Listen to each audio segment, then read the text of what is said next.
Perkenalkan, nama saya Adel Buento Syikian. Saya adalah mahasiswa dari Prodi Perencanaan dan Konstruksi Kapal. Pada kesempatan kali ini, saya akan menjelaskan sedikit dari sistem manajemen ketiga PT Batamex Shipyard. Yang pertama, topik pembahasan yang saya angkat ialah profil perusahaan. Yang kedua, bahaya, risiko, dan pengendalian risiko. Yang pertama, profil perusahaan. PT Batamex Shipyard sendiri merupakan galangan kapal yang bergerak untuk melayani di bidang pembangunan kapal baru. Yang kedua, reparasi atau perbaikan kapal. Yang ketiga, konversi kapal atau merubah kapal yang satu menjadi tipe yang lain. Dan yang terakhir ialah fabrikasi baja untuk proyek onshore maupun offshore. Untuk PT Batamex sendiri menawarkan fasilitas undocking dan docking, yaitu kita bisa lihat di gambar kiri. Yang pertama itu ialah gambar dok angkut atau biasa orang sebut dengan synchrolift dock. Yang di tengah merupakan dok kering atau dry dock. Yang terakhir adalah dok tarik atau slipway. Oke, sekian untuk profil perusahaan. Yang kedua, bahaya, resiko, dan pengendalian resiko. Pada kesempatan magang saya berada di Departemen HAL. Nah, di Departemen HAL ada berupa pekerjaan replating, dan di kegiatan tersebut ada replating plat kapal di ketinggian. Jadi potensi bahayanya bisa kita lihat. Ada bahaya gravitasi yang pertama, yang memungkinkan scaffolding jatuh ke bawah. Dan yang kedua, bahaya radiasi. Adanya sinar matahari dan proses las di kapal yang mengakibatkan radiasi ke pekerja. Dan yang ketiga, bahaya suhu. Suhu matahari pada siang hari akan mempengaruhi pekerjaan. Dan yang terakhir, bahaya gerakan. Karena di posisi kapal di dermaga mengakibatkan ada angin laut yang akan menggoyangkan si scaffoldingnya. Jadi resiko yang dari kita lihat tadi ialah terhadap orang yang bekerja, yaitu bisa jatuh ke bawah laut atau ke dermaga, dan scaffoldingnya juga bisa jatuh ke bawah. Dan akibat dari atau resiko dari suhu dan radiasi mengakibatkan kenyamanan pekerja yang akan merasa gerah atau panas. Dan alat atau pengendalian yang kita dapat lakukan ialah pertama, menggunakan APD yang lengkap yang berupa helm safety, sepatu safety, wear pack, kacamata hitam, sarung tangan, dan body harness.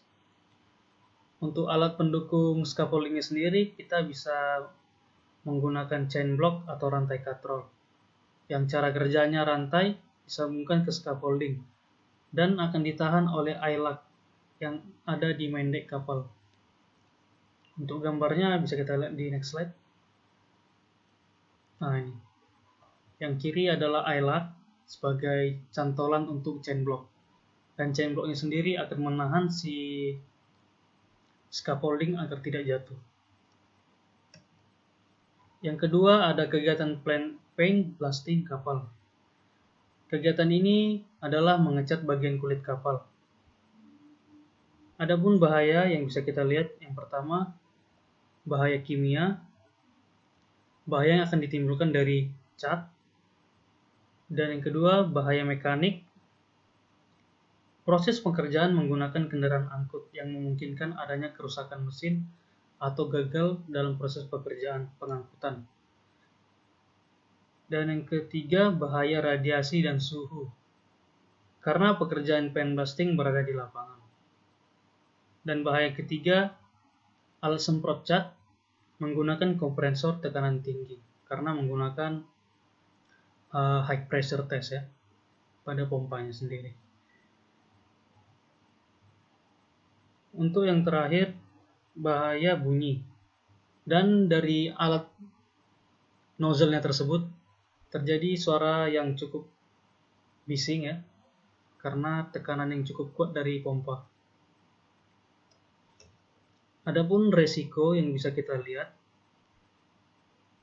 bahan kimia mengakibatkan resiko terhadap penciuman kita karena menghasilkan racun dari bahan cat tersebut. Dan yang kedua, kebisingan dari si nozzle alat untuk mengecat itu. Jadi untuk upayanya juga bisa kita lihat nanti ya.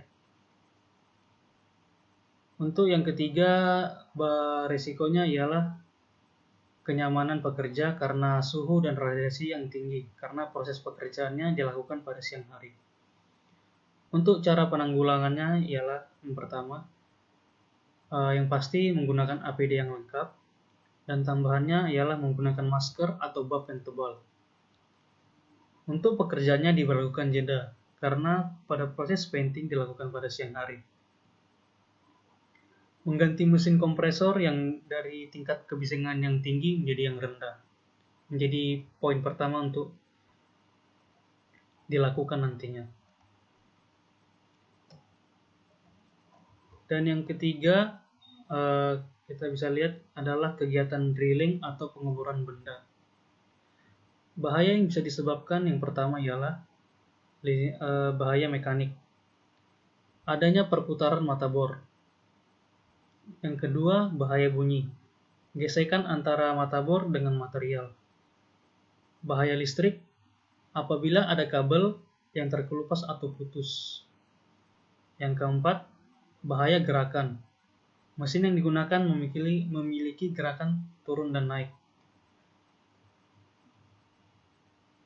Untuk resikonya yang bisa kita identifikasi ialah yang pertama, dari bahaya mekanik, karena bahaya mekanik, bahaya gerakan, dan bahaya bunyi. Karena adanya gerakan dari si mata bor dan gerakan mesin mengakibatkan bisa tangan kesayat dan benturan dari si mesin terhadap si pekerja. Dan yang kedua, tadi kita lihat ada bahaya listrik, dapat menyebabkan tersengatnya listrik pada proses pekerjaan. Dan yang terakhir adalah bahaya bunyi, yang dapat mengganggu pendengaran ketika ada komunikasi dengan orang lain. Dan untuk penanggulangannya sendiri, kita bisa menggunakan APD yang lengkap. Yang kedua, sebelum melakukan pekerjaan, sekiranya mengecek kondisi mesin yang akan digunakan seperti kabel dan hal lainnya. Dan proses yang keempat adalah pengelasan di confined space atau ruang terbatas pada kapal ya. Kegiatan ini melakukan pengelasan pada frame dan sidesill kapal di lokasi forecastle deck. Forecastle deck ini bagian haluan kapal, tapi bagian atasnya. Dari gambar di samping, jenis bahaya yang dapat ditimbulkan ialah bahaya radiasi dan suhu, panas dari elektrod atau kawat las, dan hasil weldingan pada material. Bahaya yang kedua adalah bahaya bunyi. Tingkat kebisingan yang dihasilkan pengelasan cukup tinggi. Yang ketiga ialah bahaya listrik, apabila kabel yang terkelupas atau putus pada saat proses pengelasan. Bahaya yang keempat adalah bahaya kimia. Uap dari hasil las-lasan dapat mengganggu pernapasan seorang pekerja. Risiko yang dapat terjadi ialah yang pertama, dari fungsional alat seperti listrik akan menyebabkan tersengatnya listrik kepada seorang pekerja. Dan dari kimia dapat mengganggu pernapasan si pekerja. Bahaya bunyi mengganggu pendengaran dari seorang pekerja apabila terjadinya komunikasi terhadap pekerja lain. Bahaya yang keempat adalah radiasi dan suhu. Radiasi dan suhu ini menyebabkan panasnya dalam suatu ruangan menjadi kurang nyamannya pekerja pada saat pekerjaan dilakukan. Dan adapun untuk penanggulangannya ialah menggunakan APD yang lengkap sudah pasti. Dan yang kedua, sebelum melakukan pekerjaan, sekiranya mengecek kondisi alat las, mulai dari mesin, kabel, stang las, dan elektrod atau kawat las.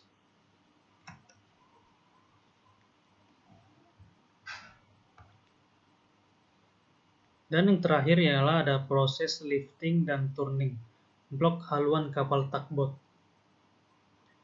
Kegiatan ini merupakan proses pengangkatan dan pembalikan blok yang dimana akan di-erection atau di-assembly dengan blok lainnya di building berth atau lapangan kerja. Jadi blok haluan ini akan disambungkan dengan blok tengah dan blok buritan bagian kepala. Dari gambar di samping, jenis bahaya yang dapat ditimbulkan ialah yang pertama adalah bahaya gravitasi. Massa jenis blok yang cukup berat ketika diangkat dengan gantry crane. Gantry crane ini adalah yang warna kuning yang digambar. Yang kedua ialah bahaya mekanik. Fungsi dari chain block, sling belt, dan eyelock sangat berperan penting dalam kegiatan ini karena sebagai media pengangkat. Yang bisa kita lihat di tanda panah, ada seperti tali yang mengikat dari gantry crane kepada kapal. Dan yang ketiga ialah bahaya suhu dan gravitasi. Proses pekerjaan ini dilakukan pada siang hari. Bahaya listrik, motor listrik yang rusak atau tidak sanggup mengangkat blok menjadi bahaya yang cukup krusial juga atau kritikal. Dan resiko yang dapat terjadi ialah kematian terhadap manusia yang tertimpa blok kapal. Yang kedua ialah rusaknya fasilitas perusahaan yang berupa gantry crane dan building berth karena terjadinya damage dari kapal, blok kapal menyentuh building berth. Dan yang ketiga, kerugian finansial perusahaan karena mengganti rugi kapal, memberi uang santunan kepada keluarga yang terkena musibah seperti kematian tersebut. Dan untuk penanggulangannya ialah yang pertama, menggunakan APD yang lengkap. Yang kedua, memberikan jarak antara blok kapal dengan pekerja. Dan ketiga, mengecek seluruh kondisi perlengkapan, lifting dan turning, seperti motor listrik, sling belt, dan eyelock. Dan yang terakhir juga kita bisa lihat suhu dan radiasi. Apabila dikerjakan pada siang hari akan menyebabkan tingkat kenyamanan dari seorang pekerja dari docking departemen menjadi tidak nyaman. Oke, sekian itu saja yang bisa saya sampaikan. Kurang lebih mohon maaf. Terima kasih.